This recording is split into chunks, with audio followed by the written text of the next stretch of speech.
तो एक आदमी के रहने या गुजर जाने से वो पूरा मुद्दा ख़त्म नहीं हो जाता। नमस्कार, इन खबर में आपका स्वागत है। सहारा समूह के प्रमुख सुब्रत राय सहारा का 75 साल की उम्र में निधन होने के बाद आज लखनऊ के बैकुंठ धाम में अंतिम विदाई दी गई। मुखाग्नि पोते ने दी। दोनों बेटे सुशांतो राय और सीमांतो राय पर सबकी नज़रें थी, लेकिन वो लंदन से नहीं आए। इस बीच ये सवाल उभर रहा है और सवाल तैर रहा है कि निवेशकों का क्या होगा और सहारा के खिलाफ सेबी में जो मामला चल रहा था उसका क्या होगा।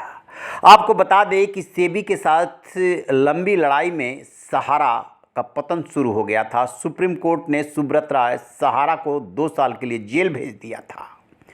उन्हें 24,000 करोड़ से अधिक पैसे जमा कराने पड़े थे।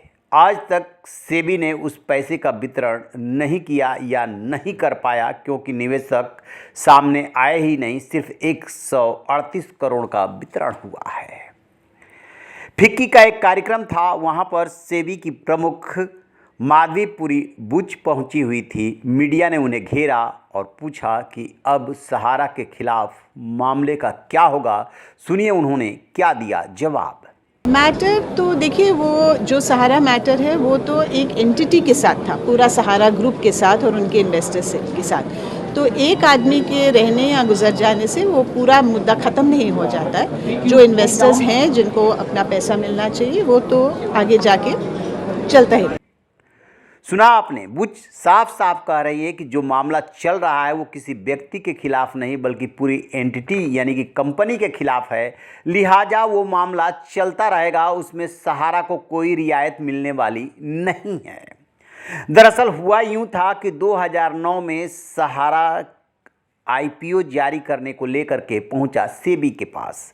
आवश्यक डॉक्यूमेंट जमा कराने के बाद सेबी ने जब जांच पड़ताल शुरू की तो पता चला कि सहारा की 2 कंपनियों सहारा हाउसिंग और सहारा रियल एस्टेट कॉरपोरेशन लिमिटेड ने मार्केट से गलत तरीके से पैसा जुटाया है और उसको लेकर के छिड़ गई लड़ाई। मामला पहुंच गया सुप्रीम कोर्ट तक। सुप्रीम कोर्ट ने सहारा को 3 महीने के अंदर 24 करोड़ रुपए जमा कराने को कहा। 3 महीने में जब सहारा ये पैसा जमा नहीं कराया तो सुब्रत राय को जेल भेज दिया गया।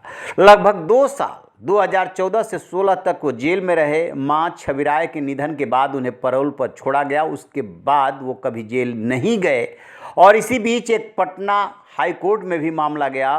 पटना हाई कोर्ट ने गिरफ्तारी का आदेश दिया, लेकिन सुप्रीम कोर्ट ने उस पर रोक लगा दी। इस तरीके से 2 बड़े मामले उनके खिलाफ चल रहे थे। कंपनियों के खिलाफ तो न जाने कितने मामले हैं, लेकिन सेबी का मामला सबसे ज़्यादा चर्चित इसलिए हुआ क्योंकि यहीं से सहारा के पतन की कहानी शुरू हुई।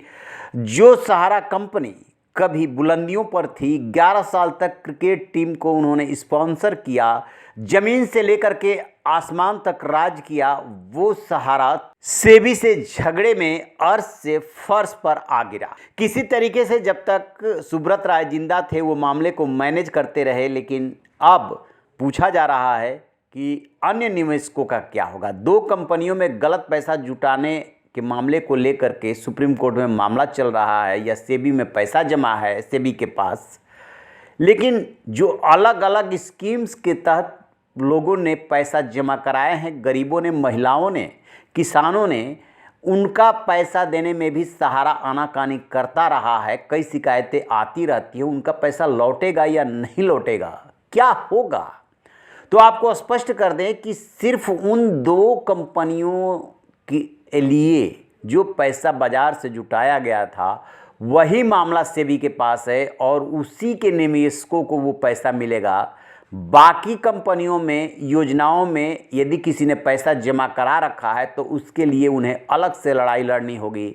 सहारा को उसे वापस करना होगा। यदि वापस नहीं करता है तो फिर कानून का सहारा लेना होगा। बहरहाल सेबी के इस ऐलान के बाद जो सहारा कंपनी है और उसके लोग हैं उनको झटका जरूर लगेगा कि मामला बंद नहीं होने जा रहा। रहिए बेखबर, देखते रहिए इन खबर। Thank you.